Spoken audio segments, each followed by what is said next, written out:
while. But first, let's talk about the editor of the National Geographic magazine. She has sent a message to all of her readers, and it's about a binary conversation she wants to have about black and white people. She describes it as a quilt. And she's going to put all manner of cultural threads from Latinos, indigenous peoples to Asians and Iranians. So what's my race card? This is a hard exercise, but reflecting on a difficult past year, on our fraught, etc., etc., etc. And she signs off, white, privileged, with much to learn. Is this a sort of self-flagellation? Is it actually a kind of cynical way, a cynical attempt at self-preservation? If you don't say this kind of thing, you might get cancelled. Because the editor of the magazine, Susan Goldberg, is very white, and she clearly feels she has much to learn about the race issue. I mean, she's not a young woman, and why does she know about it already? It's the thing is called that she's the chief executive of Race on. No, this is the guest that we're going to speak to is the chief executive of Race on the Agenda, a social policy think tank focusing on issues that affect ethnic minorities. Maurice Mcleod. Good evening, Maurice. Hello, Kevin. What do you think about this? It's a strange way to sign off a letter to all the readers, isn't it? White, privileged, with much to learn. Why does she think she has much to learn, do you think? Let's. We'll get into that, I guess, Kevin.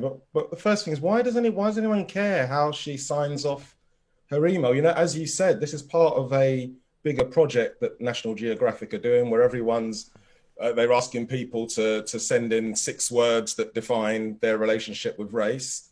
500,000 people have done it, and she was doing it on her signature because she's the editor of the magazine. I'm not even sure why it's an issue. We can talk about the actual words she said, but which again, I don't think of that.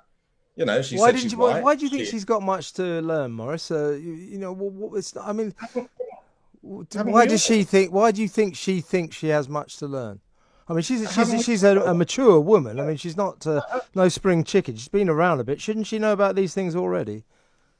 I think we've all got a lot to learn on all sorts of issues. Do you not think, Kevin? Or do you think that learning finishes at a certain point, and then you'll? I've just got this suspicion that this is, you know, a lot of people are getting into trouble with these kind of issues, and that this is a kind of self-flagellation and a self-preservation exercise.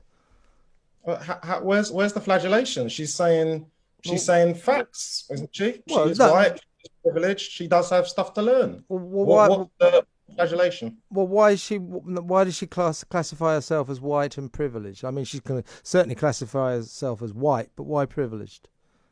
Well, she's the editor of an important magazine. I imagine she's got some. Well, why does that privilege. make her privileged?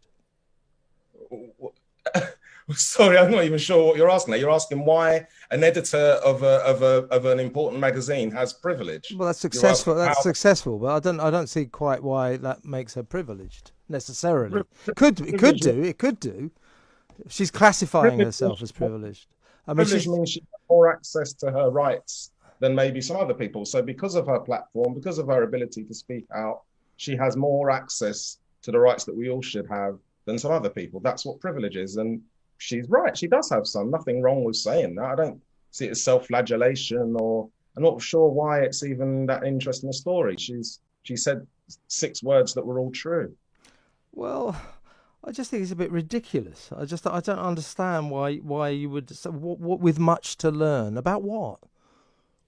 Well, considering the conversation is about race, I assume what she's saying, and I guess you need to ask her, is that she has a lot to learn about race. Well, who do you think is going to teach her about race? I would hope that she does what she's hopefully already doing, which is carry on studying, learning, listening.